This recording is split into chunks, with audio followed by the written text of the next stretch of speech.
дар марафони велосипедронӣ тамоми сокиноне ки ихтиёр доштанд аз рӯи имконият дар ҳамоиш иштирок намуданд.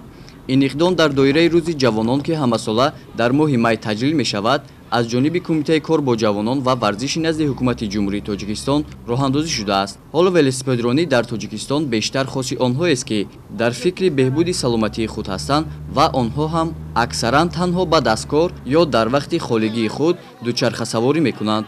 ҳадаф рушди дучархаронӣ дар кишвар ва ҷалби таваҷҷӯҳи мардум ба он аст.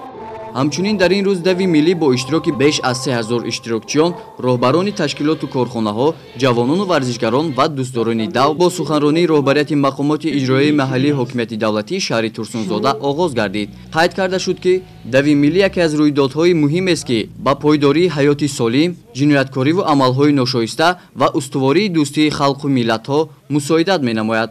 имрӯз зери сиёсати варзишбарномаи асосгузори сулҳу ваҳдати миллӣ пешвои миллат ҷанобёрии муҳтарами мудираҳон яканам мардуми сарбаланди кишварамон тарзи ҳаёти солимро интихоб намуданд ва дар воқеъ бешак миллате ки ҷисман солим аст рӯҳани солим мешавад. Ба ҳамин хотирам имрӯз дар шаҳри Турсунзода низ дар баробари дигар сокинони мамлакат марафони велосипедронию ҷумҳурӣ ва Дави миллӣ баргузор гардид. дар чора бинемаст ки тамоми сокинони шаҳр бахусус роҳбарони корхонаи ташкилотҳо бахшу сохторҳо фаъолона иштирок намуданд.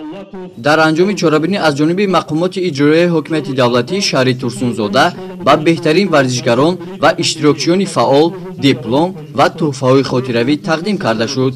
гузориши соҳибнур Абдурасулов, Хуршед Алимов аз шаҳри Турсунзода барои барномаи иттилоъоти Навид.